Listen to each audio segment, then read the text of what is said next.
Did you know that raindrops are all different sizes like snowflakes and can fall faster than the speed of a typical golf cart? Yeah, it's true. Raindrops can fall between 15 and 25 miles per hour no matter how high they are. It's just dependent upon their size.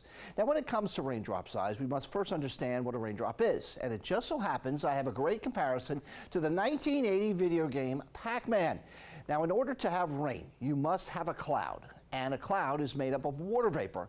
Along with this water vapor are particles of dust or smoke and even little pieces of salt left over after seawater evaporates. Condensation here occurs when the water vapor itself wraps around these tiny particles. However, these droplets are too light to fall out of the sky. So, how do they get big enough to fall to the ground?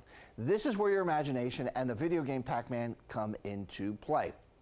Visualize a room full of tiny droplets mixing around. Now, if one droplet bumps into another droplet, the bigger droplet will eat the smaller droplet like Pac-Man eats the dots.